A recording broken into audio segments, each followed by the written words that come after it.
Longest intro ever. Thank you, Travis, for making that one. Welcome, everyone, to our live stream of Virtual NAMM 2021 with the Audiobiz team. I'm Redbeard, and we've got Blackbeard and Graybeard, Brian Christ here from Audiobiz. This is our last episode of NAMM. We are closing it out with our friends over at Furman. So just wanted to remind everyone that this is an interactive session. So if you've got any questions for Christos coming up here, you can drop those in the comments section and we can bring those in. Yes, Brian's pointing towards that comment section. So please interact. Also, at some point during the show, we are going to be dropping the secret word. We are doing secret words to win a limited edition mystery box full of swag from the virtual NAMM show that we are doing. All of our vendors have been generous enough to send us some swag that we are going to give out to you guys. So make sure you collect all those secret words. If you haven't been watching earlier this week, shame on you, but you can go back. All of our stuff has been posted to Facebook, YouTube, LinkedIn. We're everywhere. So you can go back and catch those previous secret words. But after we are finished with this, you can go to audiobiz.com/NAMM 2021. Enter those secret words, give us your information, and we will get you to enter for one of those mystery boxes. So you may ask, what is a mystery box? But we're going to drop a little video here, and then we will be coming back with Christos from Furman. Brian, before I drop the video, I feel like I've been living in Groundhog's Day. I am saying the same thing over and over and over again. But this is number 15. It's we made it. We made it through the week. So I think at 10 a.m. on Monday morning, you're just going to start spouting that, even if you're just eating breakfast with the wife and kids. Exactly. I'm just going to be like hanging out on the Facebook page for Audiobiz. We'll see. It'll be like what was that movie with Jim Carrey where he was in the simulation? I don't remember, but not important. So, all right, let's find out what those mystery boxes are. Sorry. Yep. So what is a mystery box? We've collected swag from all of our manufacturers, plus some guaranteed prizes that will be in the limited edition Audiobiz NAMM 2021 mystery box. These boxes will be packed at random and filled to the brim with t-shirts, hats, stickers, all the fun swag you'd normally get at NAMM. We've collected from all of our manufacturers. We're going to pack these at random and send them to you. So all you have to do is collect the 5 secret words. We're going to drop one every single day. You're just going to go to this web address, fill out the form, submit your secret words, and be entered to win. So these mystery boxes are limited to the first 30 people that submit the correct 5 secret words. So you don't want to miss out on the videos, and you don't want to miss your chance to win one of our limited edition mystery boxes. This mystery box could be yours. It's so heavy. Don't sleep, get a mystery box.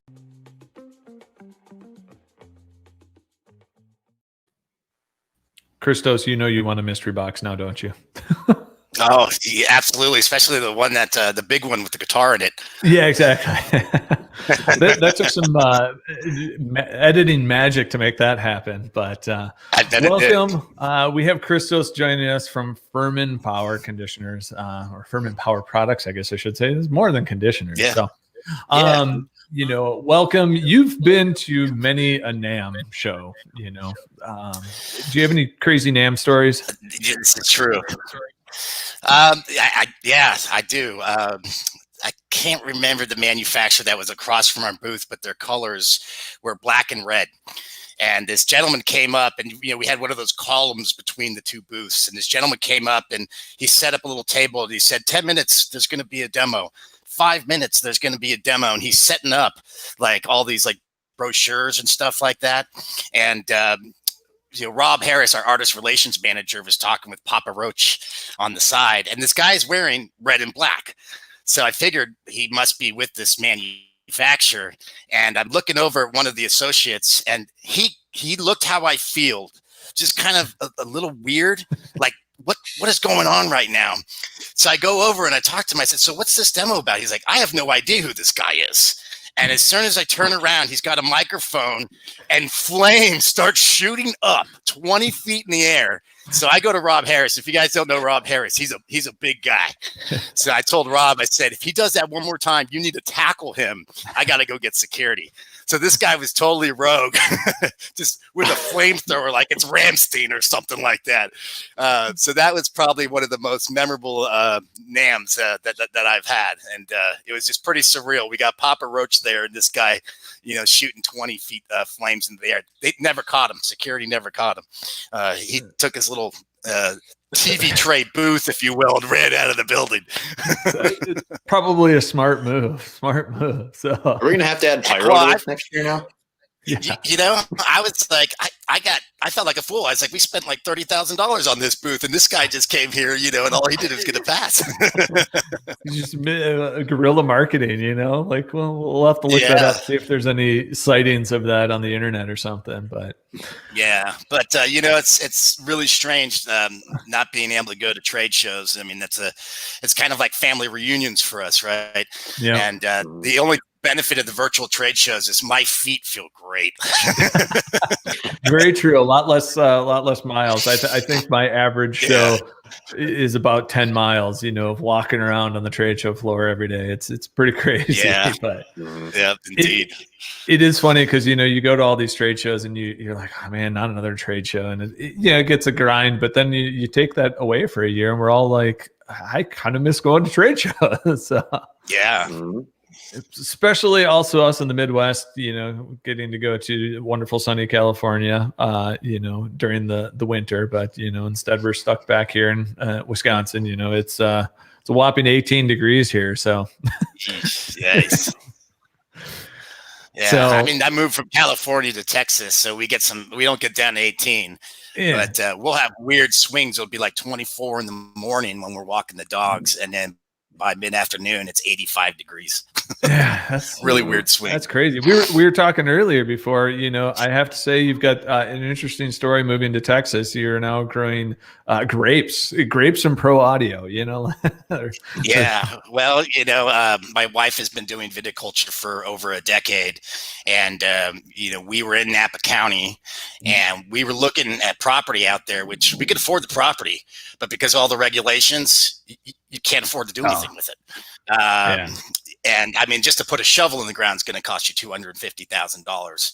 I don't know if you guys are familiar with the comedian Bill Maher, but he's in Southern California. And I think it's 4 years now that he's been trying to get his solar connected and all the hoops that he has to jump through. And he's a celebrity. So my wife, she went to Baylor and she said, what do you think about Texas? And I said, I love Texas. In fact, I kind of joked that if I ever got kicked out of California, I'd either move to Austin or I'd move to Nashville because of the music scene. And I said, I've got a rep firm that's based in Austin. We have an office in Dallas. And she's like, well, yeah, because it's the second largest wine tourism in the whole country. And they figured probably by 2024, it'll be the largest wine tourism in the country. So there's a place called Fredericksburg. That's kind of the Napa County of Texas, if you will. Nice. And it's, you're not going to be able to grow, big, cabs, for big, bold cabs like you get in California. It's more Spanish varietals to deal with the heat. Nice. And the real trend right now is grapes for white wine, which is actually a shorter season for us, but we could charge the same amount. Well, there you go. Yeah. So we're actually outfitting, probably about 5 acres this year, just on white grapes. But we've got 10 acres right now. Eventually, we'll have 35. It's a property of 41 acres. So awesome. A lot of long walks. We've got 14 cows on 21 acres right now, just fertilizing that soil up to get ready in 6 years when we start planting out there. So it's definitely a different pace. And I can imagine. My wife, my wife and I wanted to kind of get away from big city living and stuff. We got Austin right down the road. So, before the pandemic hit, we'd probably go there like every weekend, stay at the Westin and, have a nice dinner and, just hang out and get off the farm. But yeah, it's great life, man. The dogs love it. The animals love it out here. And it's, living in California, I could literally open my kitchen window and hand my neighbor a dinner plate. Oh, Now I can't. Now I can't even see my neighbors. Yeah, now I can't even see my neighbors, which is nice. You get a little bit more space. So yeah, awesome. Well, Furman, Furman has been around for forever. It's kind of synonymous, in the pro audio industry, especially musicians that are touring and things like that. You see Furman power conditioners and sequencers and stuff everywhere. But how did Furman get started? And what's the origin story of Furman, and why you guys are doing business the way that you are? Because you've got some different technologies and everything that Furman does that kind of sets you really apart from the competition. Yeah, so Furman got started in 1975 as Furman Sound Services. So Jim Furman was actually an audio engineer and electrical engineer as well, but he was an audio engineer, and he has actually working on Steve Miller's project. And Steve Miller would show up late and sometimes a little inebriated. And Jim mentioned to Steve that, look, if you want to get this album done on time, you're going to have to show up on time, and you're going to have to show up sober. Well, Jim got fired from that project, but the owner of the studio was like, look, you're the one that repairs all of our equipment. Can you take the loft upstairs and just keep servicing the equipment? And that's when Jim started Furman Sound Services. And the first product that he actually made was a PQ1 for Phil Lesh of the Grateful Dead, because they're based in the Bay Area. So it's just a one-band parametric equalizer that you would actually install within the bass. So if you're kind of familiar with like a Fender P-Bass Deluxe, they've got that mid PQ. That's essentially what it was. And then she made a 3-band single rack mount unit, and then a 2RU, basically a stereo version of that. And these were the days that you just couldn't go down to your music store and buy rack mount equipment. Typically, when you hired an audio engineer, they're electrical engineers, so it's a lot of times they would design the console, build the console that you were actually going to record the album on. So Jim Furman was one of the first manufacturers to kind of really streamline, music equipment, and is doing EQs, crossovers, mixers. But, every year they would have a rep meeting at NAMM, and they would show their new products or their product roadmap. Mm-hmm. And Jim came up with this product called the PL8 at that time. Yeah. And he showed it to the reps, and he said, you've got 8 outlets on the back. So you got your cable management, you got one switch, and it's got surge, and it's got filtering to get rid of any sort of RFI EMI. And this didn't really exist at this time. Typically, you would find such products more for networking computer applications, not for the music applications. Yeah. And the reps were like, Jim, who's going to buy that? It's $150 when they get it out of the wall for free. And he's like, well, I needed one. My band likes it, and the Grateful Dead thinks it's pretty cool. So they're like, no, we don't think this is a good move. And, fast forward to 2021, we don't sell one signal processing product. Everything we sell is power related. So the moral of the story is reps aren't always right. That's true. That's very true. Yeah. But it really came, people say I need a tissue, but a lot of times they say I need a Kleenex, which is a brand.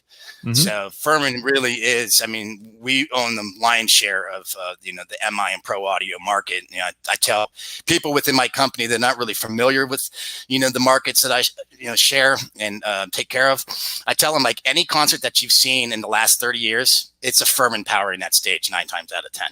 It's not the sexiest product category out there in the world, but you could argue it's one of the most important. Every application requires power management. If it's just a box with outlets, if it's a surge suppressor, if it's a more advanced surge suppressor with maybe, regulation, battery backup, sequencing, isolation, really Furman has all the solutions that are out there for the MI and pro audio markets. Yeah, definitely. Mm-hmm. you guys are using like some different technologies than some of the competitors. You guys are using, sacrificial, non-sacrificial kind of power for conditioners is kind of the standard, but you guys are using non-sacrificial. So you want to get into a little bit of, kind of the differences of what those systems are and why you guys have chosen non-sacrificial. So the original PL8 used sacrificial. So it uses a component called an MOV, or metal oxide varistor. It's the most common transient voltage surge suppression device in the world. And it's for a couple reasons. They're cost effective, they work, but they also have varying voltage thresholds. So you could use like a 70 volt, and you can think of that threshold as your ceiling, so the voltage can't go past that. You would use 70 volts to do protection for your RJ45 for networking. Typically for surge suppressors, 500 volts is what you find most of them at. And the reason why some of these inexpensive surge strips will do that is if you plug 240 volts into those things, it's just going to pass the voltage right through, and it's not going to damage the MOVs, which is not really what you would want to do.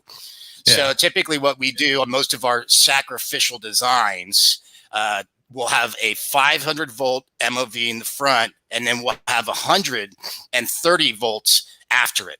And that 500 volt is actually there to protect the power switch. Our power switches are the same power switches that Marshall amplifiers use for their power and standby switches. And the reason why you want something low at 130 volts is because audio engineering standards for power supplies is that they have to be able to withstand surges of 137 volts all day long, 24/7, 365.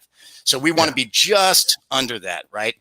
But the way MOVs work is that, the energy goes through the device and will shunt to the neutral, or some designs will shunt it to the ground. We don't like to touch the ground for our audio products because technically it can add noise. So our studio application products don't touch the ground.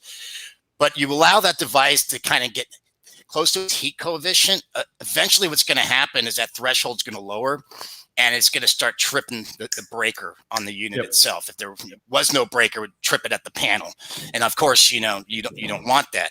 Now, something catastrophic like a lightning strike, or if you get an open neutral where the voltage is going to swing anywhere from 80 to 240 volts, depending on the load, they will actually shatter. And what we do is we put fuses in there. So if they are compromised, it just shuts the power off, right? Because sometimes, especially with a lightning strike, it's too fast for the breaker to actually trip. And at that point, you would replace the MOV, or sometimes you would just replace the whole unit itself. It's kind of hard finding repair technicians these days because of just the low cost and entry level of these products. And then we would typically put in, something across the line like a capacitor.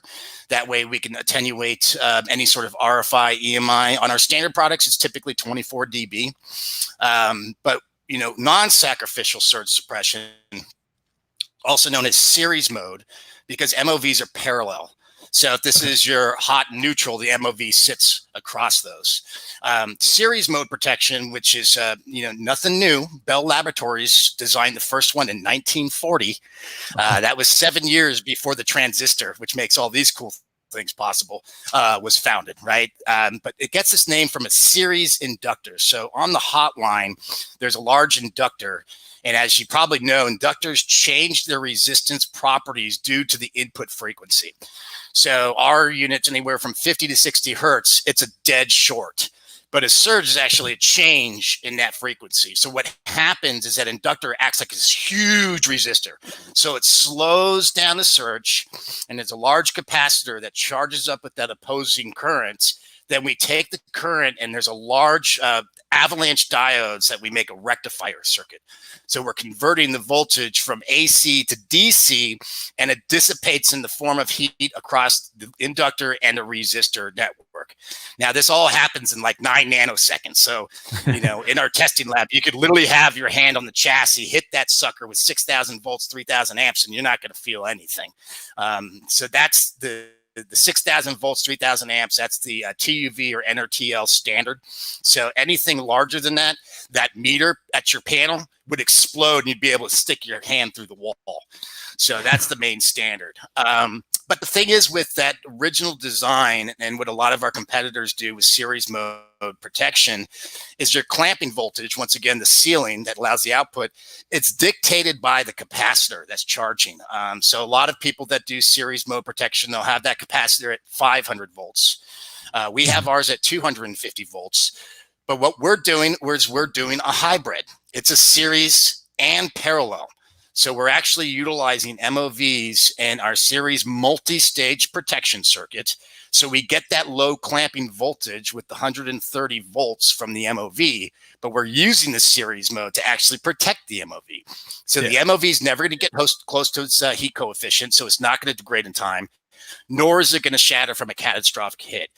You'd literally need to hit the box with a lightning bolt to damage that unit, which there's no surge suppressor in the world that can withstand that. And we actually had a customer in South America. They had a lightning strike hit their home, and there was a hole in their home. I mean, they could literally walk through the hole. And they were using 2 Furmans protecting their residential equipment, their AV stuff. I think they spent $1,000, $500 on each. The Furmans protected it, but because there was so much current going through, it actually welded the relay contacts, so they couldn't turn off the Furmans. But wow. they were still protecting. The MOVs weren't damaged, but it was still protecting.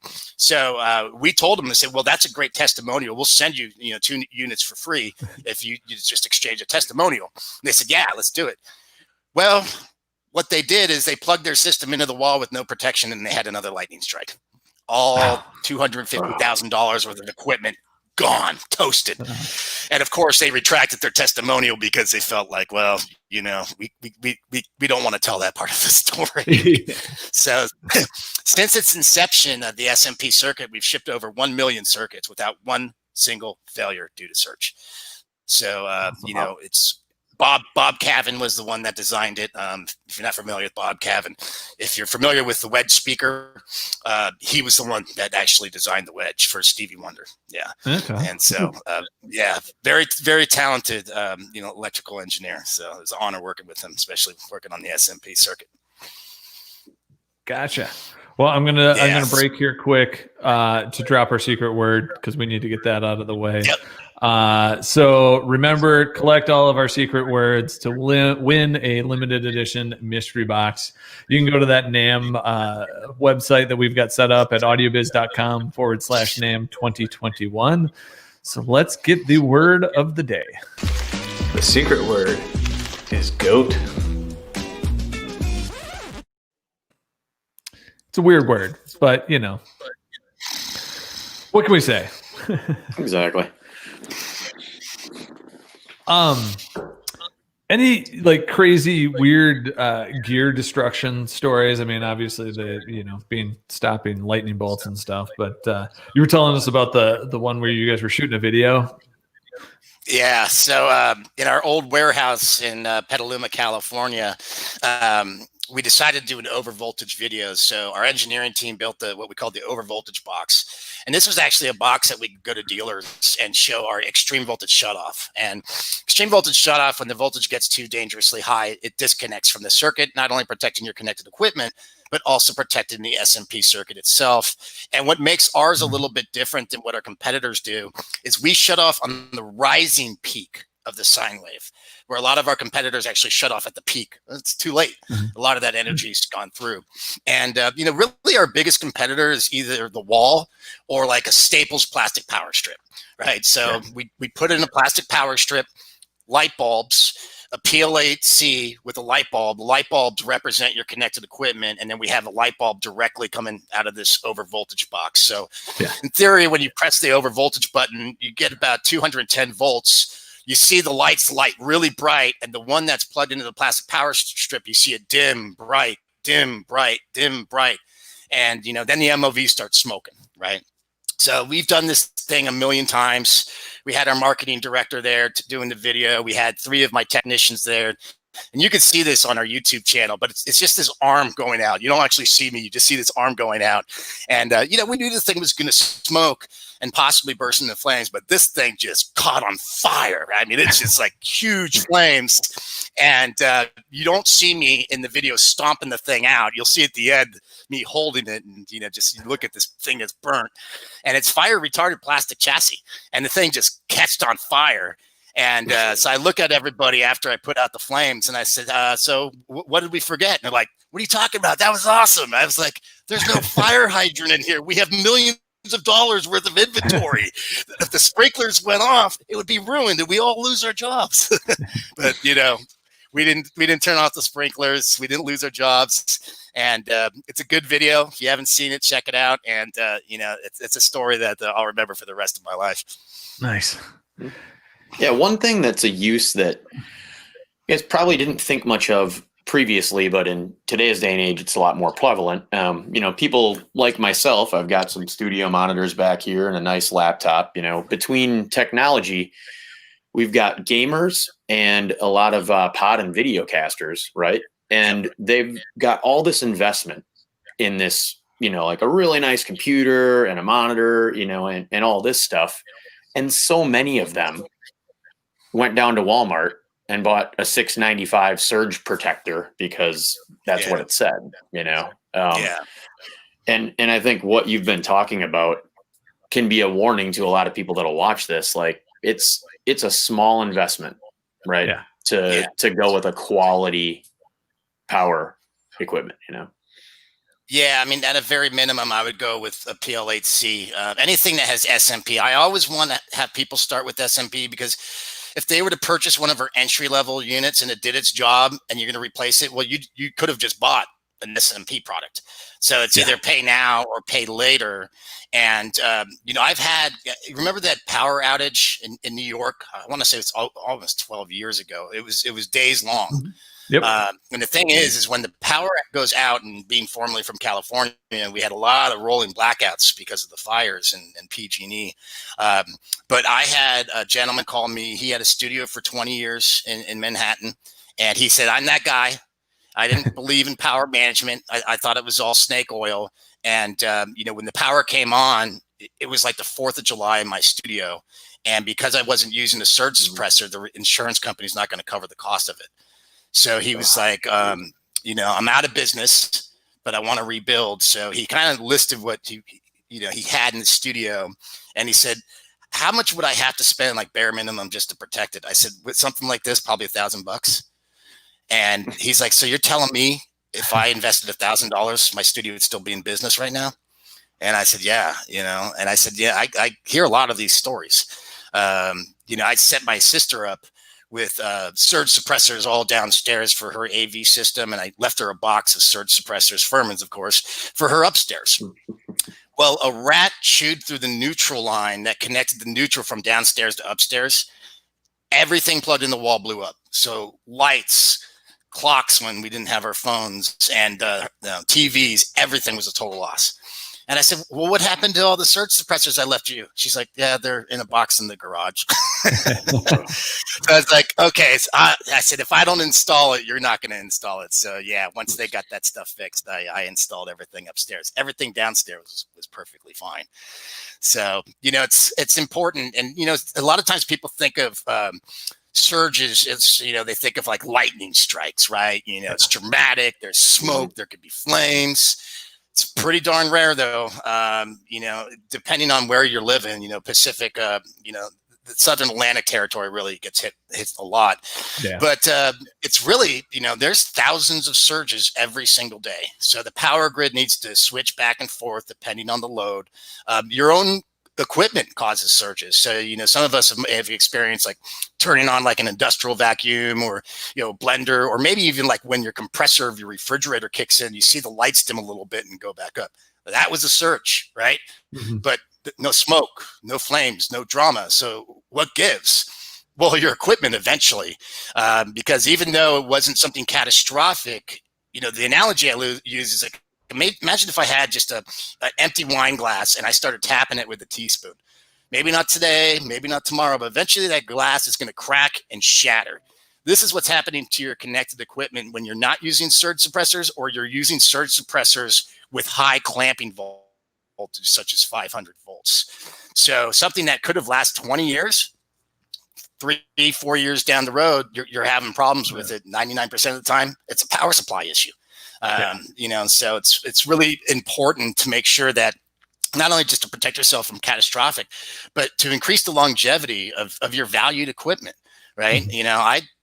I sold one amp 15 years ago, and I've been regretting it ever since. I don't sell any gear because you never know when you're in the studio and you're looking for that sound. And, actually, my buddy had the exact same amp. And before I moved out here, I told him that story. I was like, man, I'm so mad that I sold that crate. And he said, come here. So he went in his garage and he pointed to his crate. And he's like, take it. So nice. I put that on my last album. So yeah, I sent him the track. I said, yeah, man, that's that crate, that we grew up playing Metallica together with. Nice.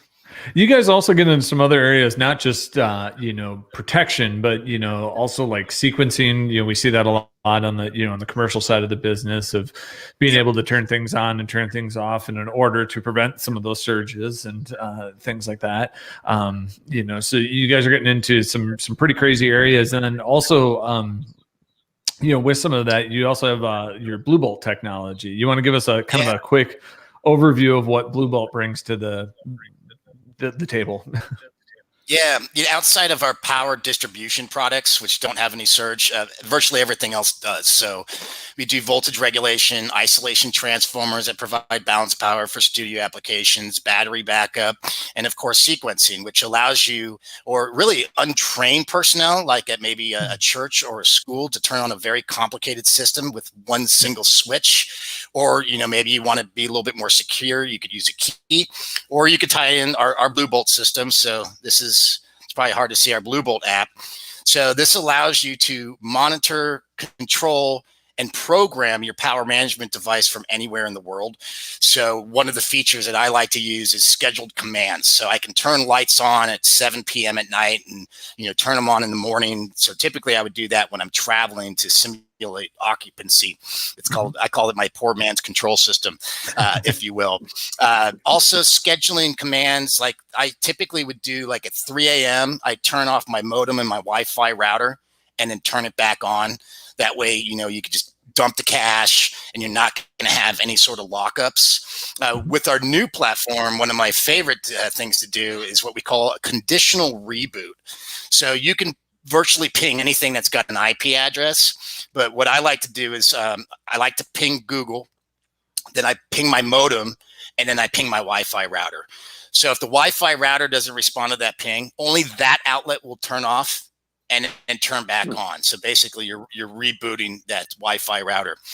Now, if the modem doesn't respond to the ping, both the modem and the Wi-Fi router turn off, then the modem turns on first, and then a minute later the Wi-Fi router turns on, and you get a proper handshake on the network. And then if Google doesn't respond, well, now you got big problems. You probably got an ISP issue there, or maybe a compromised cable. So for installers, this is great value proposition, because you can set up notifications that you could either send to your client, or typically it's only the installer that's going to get that notification. Yeah. So this allows them to be proactive as opposed to reactive. So they can contact their customer and say, hey, Mr. Johnson, we noticed that there was a network outage. Blue Bolt rebooted everything. Just wanted to check with you. Oh, didn't even notice. Everything's working fine. Okay. Well, now that I got you on the phone, is there anything else I can do for you today? So it actually opens up kind of an opportunity for a soft sale.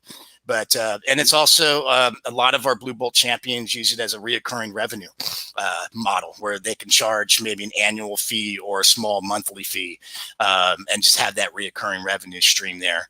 But it's the Internet of Things, and a lot of times when people are having network problems, it's usually reboot and relax. That's typically most of the issues, is just rebooting the device itself.